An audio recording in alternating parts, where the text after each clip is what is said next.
Hello children, it is me, McGrouch, and I have some unfortunate news. I have finally outgrown my shell. Oh, you didn't realize I'm a hermit crab? Anyways, been living out of a tuna can the last couple weeks, and now I reek of tuna. Point is, I'm in need of shelter, and fast. Luckily, I can think of a squad-based third-person shooter that has the technology necessary to aid me. That's right, today we are going to be taking a look at a grouping of support stratagems that from here on will be referred to as structures. This includes call-ins that are wall or wall adjacent, and also the Tesla Tower. Mostly because if the tower is not a structure, then I don't really know what it is. Calling it a turret seems wrong. I mean, after all, it doesn't really target enemies. It just makes an area hazardous. Calling it a turret is like calling a bear trap a drone. It doesn't track. So that leaves us with 3 stratagems to look at today. One that protects you, one that kills them while protecting you, and one that kills them while killing you. First, we have the shield generator relay. You know that force field from Phantom Menace? No? Okay. Then think about the dome from the Simpsons movie.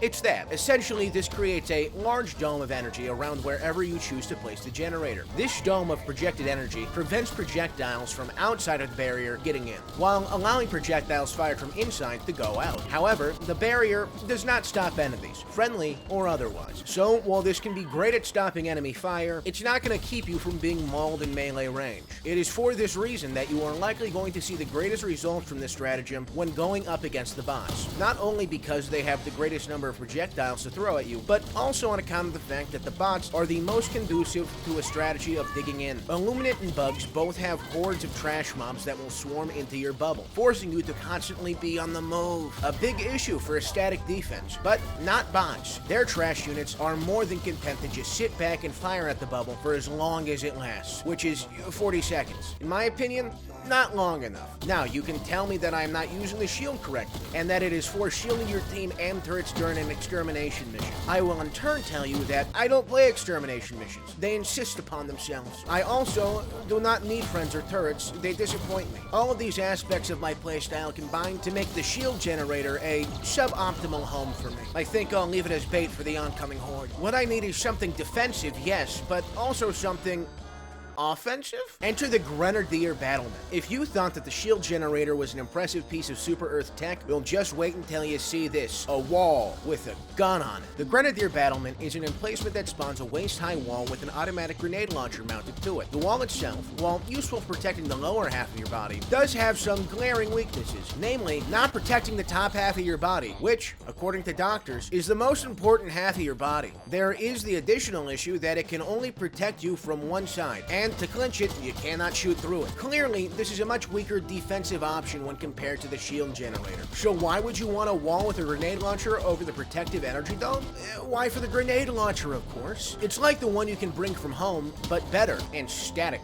Think about the 3 largest issues with the grenade launcher as a support weapon. They are as follows. 1. Recoil. 2. Ammo count. 3. Blowing yourself up. The mounted grenade launcher solves 2 of these issues. The blowing yourself up is still there, but, you know, it's a grenade launcher. Given the stable mounting platform, recoil on the grenade launcher is greatly reduced, allowing you to fire full auto more accurately, absolutely decimating hordes of medium and smaller enemies of any number, given the reload mechanic of this grenade launcher, which doesn't exist. You simply fire and fire and fire, and then the ammo's gone. How do you get more ammo for the emplacement when you run out of ammo? That's the neat part. You don't. It's just a wall now. But while you still have ammo to fire, this emplacement is a force to be reckoned with, as long as your enemies remain on that side of the wall. Yes, despite all the advantages of the mounted grenade launcher, it's still a mounted grenade launcher. This can lead to some frustrating situations. Still, if you want to build a little fort that has the best form of grenade launcher attached to it, this stratagem is for you. Unlike the last stratagem we have to talk about, that stratagem isn't for you, nor is it for me. It's not for anyone. In fact, I would say that it wants to kill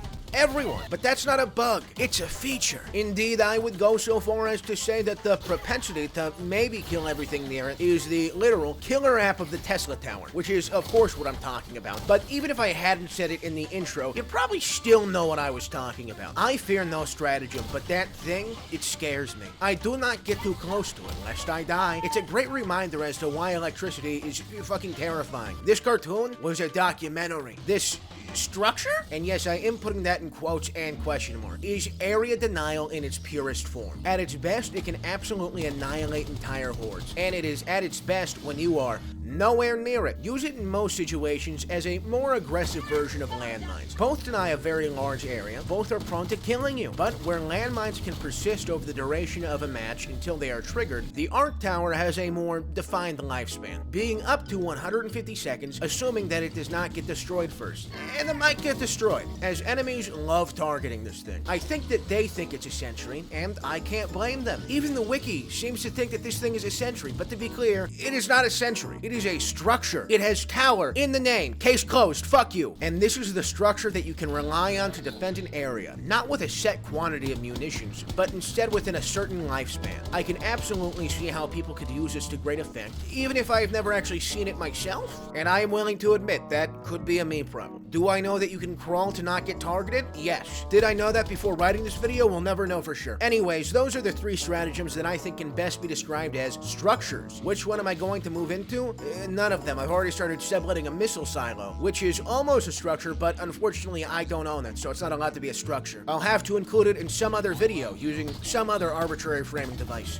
Till then, bye. Subscribe to me go. Subscribe to me go. Subscribe to me go. Subscribe to me go. Subscribe to me go. Subscribe to me go. Subscribe to me go.